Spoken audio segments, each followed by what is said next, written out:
Hello everyone, welcome to economics class. Today in this video we will introduce with the demand. What is demand? In normal language, anything which we desire to buy, we can say it demand. But in the language of economics, there is different meaning of demand. देखिए economics के according demand के लिए 3 components का होना बहुत जरूरी है। सबसे पहली चीज है कि आप किसी चीज को परचेज करने के लिए डिजायर है। मेरी इच्छा है कि मैं ये पेन परचेज करूं, then it is only desire, it is not demand. पहली बात कि अगर मैं इस पेन को लेने के लिए डिजायर हूं, लेने की इच्छा रखती हूं, तो वो सिर्फ एक डिजायर है, एक इच्छा है। दूसरी बात हम देखेंगे, क्या मेरे पास इस पेन को परचेज करने की पावर है?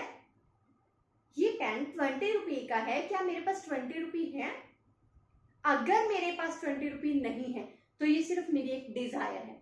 लेकिन अगर मेरे पास 20 रुपये है इस पेन को परचेज करने के लिए, तो वो बन जाती है हमारी want, need.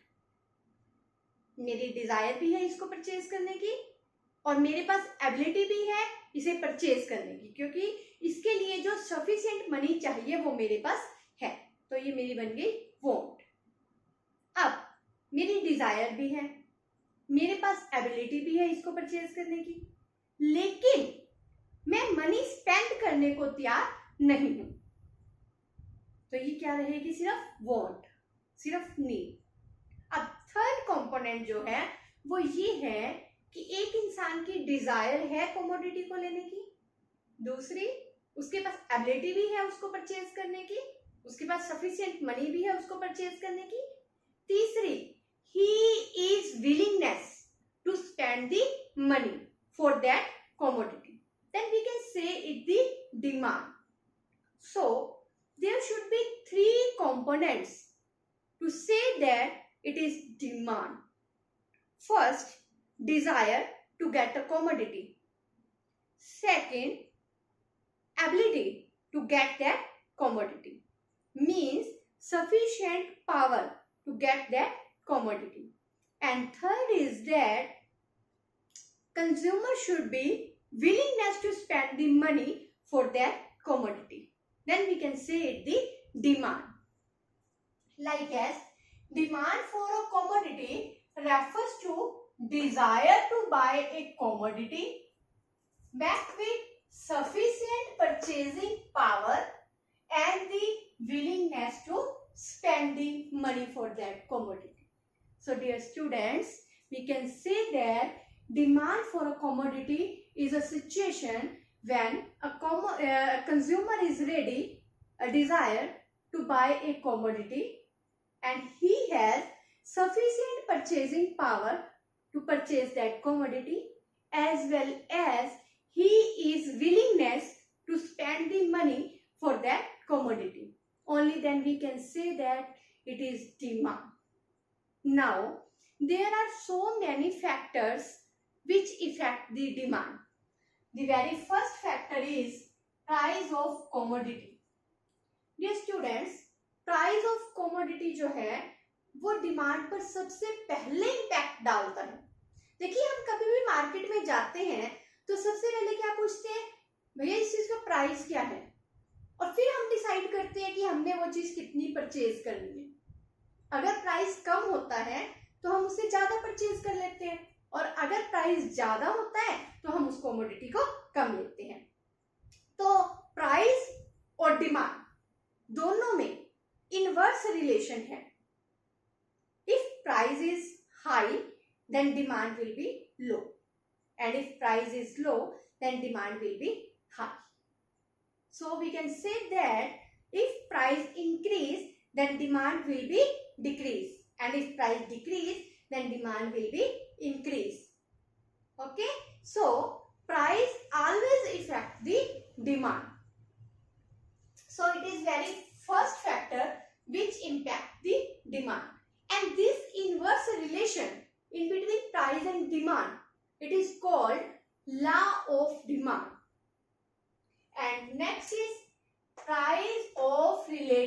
Goods. Then one thing more, इस पेन की डिमांड पर इस पेन के प्राइस का इम्पैक्ट तो पड़ता है, लेकिन इसके साथ साथ इसकी जो रिलेटेड गुड्स हैं उनके प्राइस में चेंज आने का भी इस पेन पर इम्पैक्ट पड़ेगा। So firstly we can classify the related goods in two categories. First is substitute goods and second is complementary goods. Substitute goods कौन सी होती हैं? Substitute goods वो goods हैं जिन्हें हम एक दूसरे की जगह यूज कर सकते हैं। जैसे कि इस पेन की जगह मैं किसी और कंपनी का पेन भी यूज कर सकती हूँ, ठीक है, तो वो पेन और ये पेन सब्स्टिट्यूट गुड्स हैं। Like as tea and coffee, हम कॉफी की जगह टी को यूज कर सकते हैं और टी की जगह कॉफी को यूज कर सकते हैं। So these are the substitute goods which can be used for each other, जिन्हें हम एक दूसरे की जगह यूज कर सकते हैं। तो इसमें क्या होगा, हम टी और कॉफी का एग्जांपल ही लेते हैं।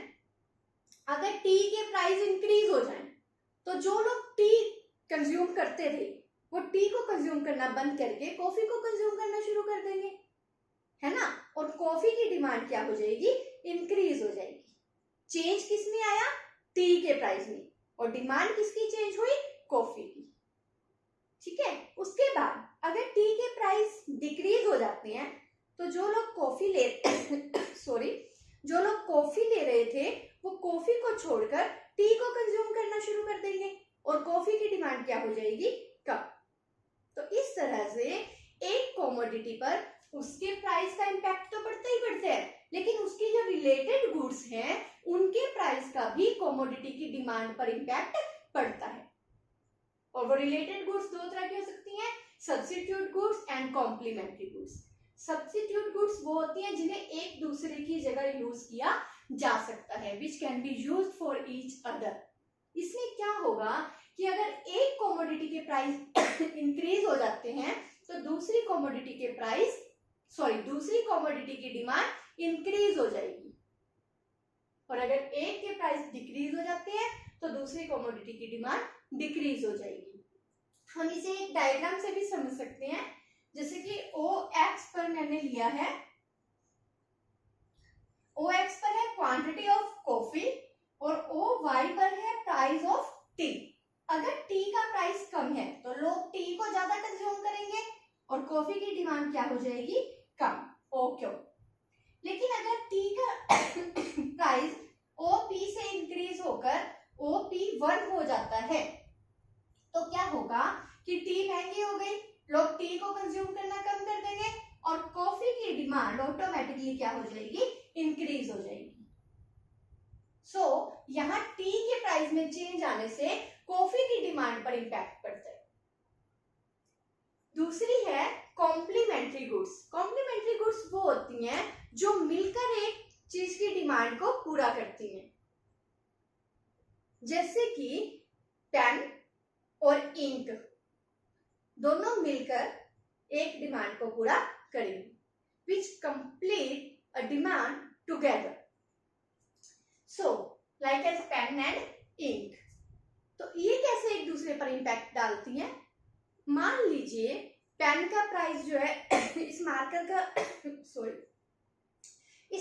के प्राइस जो है वो इंक्रीज हो जाते हैं, तो लोग इसे कम परचेज करेंगे। जब इसे कम परचेज करेंगे तो इसकी इंक, जिसके प्राइस में कोई चेंज नहीं आया, उसकी डिमांड ऑटोमेटिकली कम हो जाएगी। और अगर इसके प्राइस कम हो जाते हैं, इसके प्राइस 20 रुपये से कम होकर 5 रुपये हो जाते हैं, तो इसकी इंक, जिसके प्राइस में कोई चेंज नहीं आया, उसकी डिमांड ऑटोमेटिकली इंक्रीज हो जाएगी। हम इसे एक एग्जांपल डायग्राम से अंडरस्टूड करते हैं। लाइक एज OX पर मैंने क्वांटिटी ऑफ इंक लिया है और OY पर मैंने लिया है price of pen.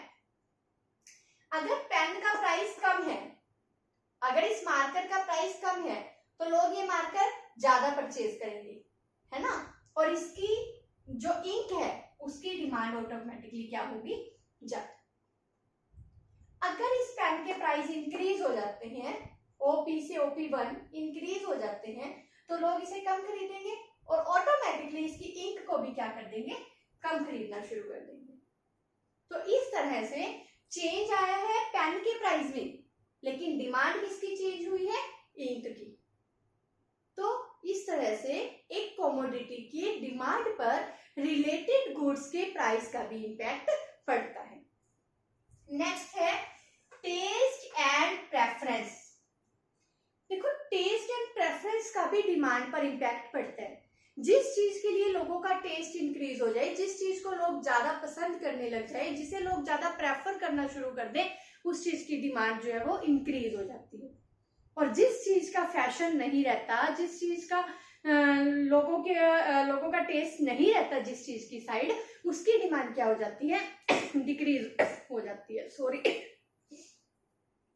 Like as winter में क्या होता है कि वुलन की डिमांड इंक्रीज हो जाती है, और समर में क्या होता है, कॉटन की डिमांड इंक्रीज हो जाती है और वुलन की डिमांड डिक्रीज हो जाती है। ठीक है, तो हमारे टेस्ट, हमारे वेदर और फैशन का भी डिमांड पर इंपैक्ट पड़ता है। नेक्स्ट है एक्सपेक्टेशंस। एक्सपेक्टेशंस मतलब फ्यूचर में किसी कमोडिटी के प्राइस में चेंज आने की कितनी पॉसिबिलिटी है। आप लोगों ने देखा होगा घर में लगभग हमारी जो मम्मी होती हैं वो क्या करती हैं कि लगता है नवरात्रे आने वाले हैं जी, आलू के प्राइस बढ़ेंगे, तो वो क्या करेंगे, आज उसी प्राइस पर, जो प्राइस अब है उसी प्राइस पर आलू की ज्यादा डिमांड कर लेती हैं, ज्यादा से ज्यादा आलू परचेज करके घर में रख देती हैं, है ना। तो क्या होगा कि अगर फ्यूचर में प्राइस इंक्रीज होने की पॉसिबिलिटी है, लगता है कि फ्यूचर में ये चीज महंगी हो जाएगी, तो लोग उसे आज ही परचेज करना शुरू कर देंगे, तो डिमांड क्या हो जाएगी, increase. And if there is possibility to decrease the price in the future, अगर फ्यूचर में प्राइस डिक्रीज होने की पॉसिबिलिटी है, तो डिमांड आज क्या हो जाएगी, आज डिमांड कम हो जाएगी। हम कहेंगे जब कम हो जाएगा, जब सस्ती हो जाएगी तभी परचेज करेंगे, है ना। तो एक्सपेक्टेशंस का भी डिमांड पर इंपैक्ट पड़ता है।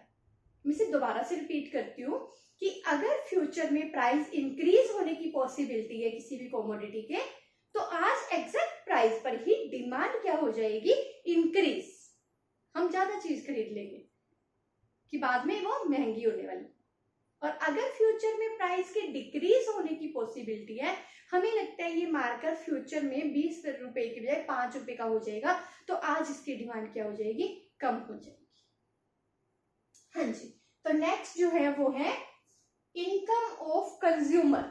कंज्यूमर की इनकम का भी डिमांड पर इंपैक्ट पड़ता है।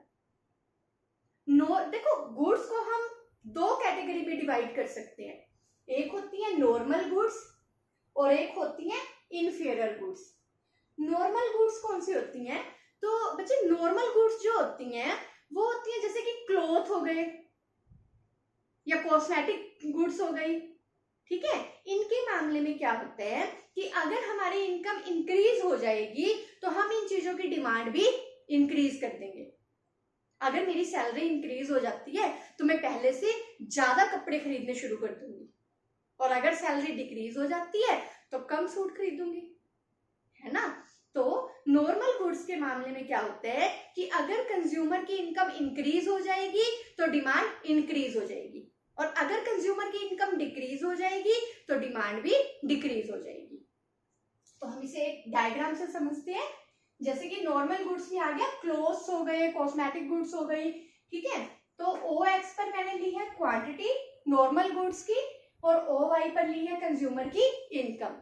तो इनके मामले में क्या होता है कि अगर कंज्यूमर की इनकम कम है तो इन चीजों की डिमांड भी कम की जाएगी। अगर इनकम OY है तो डिमांड OQ है, लेकिन जैसे ही कंज्यूमर की इनकम OY से इंक्रीज होकर OY 1 होती है तो नॉर्मल गुड्स की डिमांड भी OQ से इंक्रीज होकर OQ 1 हो जाएगी। एंड इनकम और डिमांड में पॉजिटिव रिलेशन होता है। This is the demand curve which show the positive relation in between income and demand. Next is inferior goods. Inferior goods होती है घटिया चीजें। लाइक एज हम ये कह सकते हैं कि देसी घी के कंपैरिजन में डालडा घी जो है वो घटिया गुड है या फिर इनफेरियर गुड है, ठीक है, या फिर चीप क्लोथ्स हो गए, ठीक है। तो इनफीरियर गुड्स के मामले में क्या होता है कि अगर कंज्यूमर की इनकम इंक्रीज हो जाएगी तो वो इनफीरियर गुड्स कम खरीदेगा, वो चीप क्लॉथ या फिर घटिया चीजें कम खरीदेगा, है ना, वो अच्छी चीजें खरीदेगा। और अगर कंज्यूमर की इनकम कम हो जाती है तो वो चीप की चीजें क्या करेगा, इनफीरियर चीजें क्या करेगा, ज्यादा खरीदेगा, क्योंकि उसकी सैलरी कम है, उसकी इनकम कम है, तो उसे उन घटिया चीजों से ही अपनी जो लाइफ है वो स्पेंड करनी पड़ेगी, ठीक है। तो इनफीरियर गुड्स के मामले में जैसे कि इसके एग्जांपल हो गए, डालडा घी हो गया कंपेयर टू देसी घी, डालडा घी क्या होगी, इनफीरियर गुड्स। और नॉर्मल क्लॉथ्स के कंपेयर में जो चीप क्लॉथ्स हो गए वो क्या हो गए, इनफीरियर गुड्स। तो इसका भी एक एग्जांपल से समझते हैं। अगर कंज्यूमर की इनकम ज्यादा है, OY1, ठीक है, अगर इनकम ज्यादा है तो वो ये चीप गुड्स जो है वो कम खरीदेगा, और अगर उसकी इनकम कम है तो वो चीप गुड्स जो है वो ज्यादा खरीदेगा। सो चीप गुड्स के मामले में या इनफीरियर गुड्स के मामले में इनकम इफेक्ट जो होता है वो नेगेटिव होता है। अगर इनकम ज्यादा है तो इनफीरियर गुड्स कम ली जाएंगी, अगर इनकम कम है तो इनफीरियर गुड्स ज्यादा ली जाएंगी। इसमें क्या होता है कि इनवर्स रिलेशन होता है इनकम का इनफीरियर गुड्स के साथ, and this is the demand curve. Next is population size. तो नॉर्मल सी चीज है कि अगर किसी इकोनॉमी में पॉपुलेशन का साइज ज्यादा है, पॉपुलेशन ज्यादा है, तो वहां पर गुड्स की डिमांड भी ज्यादा होगी, और अगर पॉपुलेशन कम है तो वहां पर गुड्स की डिमांड भी कम होगी। पॉपुलेशन के स्ट्रक्चर का भी डिमांड पर असर पड़ता है। अगर पॉपुलेशन में चिल्ड्रन की पॉपुलेशन ज्यादा है, चिल्ड्रंस ज्यादा है, तो टॉयज की डिमांड ज्यादा होगी। अगर वुमेन्स ज्यादा हैं तो उन चीजों की डिमांड ज्यादा होगी जो वुमेन्स परचेज करती हैं, ठीक है। नेक्स्ट है डिस्ट्रीब्यूशन ऑफ इनकम। देखो, इनकम के डिस्ट्रीब्यूशन का भी डिमांड पर इंपैक्ट पड़ता है। अगर एक इकोनॉमी में सभी की इनकम इक्वल है तो डिमांड क्या होगी, डिमांड इंक्रीज हो जाएगी। अगर इनकम का डिस्ट्रीब्यूशन इक्वल है तो कमोडिटीज की डिमांड क्या होगी, ज्यादा होगी। और अगर इनकम का डिस्ट्रीब्यूशन इक्वल नहीं है तो कमोडिटीज की डिमांड क्या हो जाएगी, कम हो जाएगी। हम एक एग्जांपल से इसे समझते हैं। मान लीजिए एक इकोनॉमी है, उसमें हम फॉर एग्जांपल वहां 4 लोग लिए हमने, A person, B person, C person and D person. A person की इनकम 50 रुपी है, B की भी 50 है, C की भी 50 है और D की भी 50 है। मतलब कि इनकम का डिस्ट्रीब्यूशन क्या है, इक्वल है। और कॉमोडिटी का प्राइस क्या है, 10 रुपी। इस मार्केट का प्राइस कितना माना है हमने, 10 रुपी। अब क्या है कि A पर्सन कितने पेन परचेज कर सकता है, 5। 10 रुपी प्राइस है और उसकी इनकम कितनी है, 50, so he can purchase 5 pen, and B person can also purchase 5 pen, C person can also purchase 5 pen, and D also can purchase 5 pen. So total demand is 20. Okay, now अगर income का distribution equal नहीं है, मान लीजिए किसी economy में A person की income है 150, नेशनल इनकम इधर 200 थी, इधर भी 200 ही है, लेकिन इनकम का डिस्ट्रीब्यूशन इक्वल नहीं है। A पर्सन की इनकम है 150 रुपीज, B की 50, C की 10 और D की 25 ना। अब A पर्सन जो है वो अपनी सारी की सारी सैलरी एक कमोडिटी पे तो स्पेंड नहीं करेगा, है ना।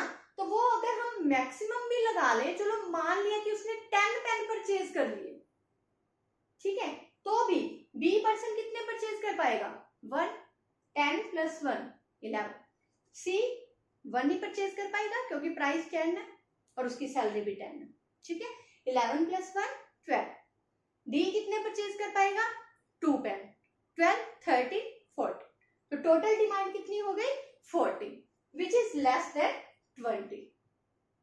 सो कहने का मतलब है कि अगर इनकम का डिस्ट्रीब्यूशन किसी इकोनॉमी में इक्वल है तो डिमांड क्या होगी, हाई, और अगर इनकम का डिस्ट्रीब्यूशन अनइक्वल है तो डिमांड क्या होगी, लेस।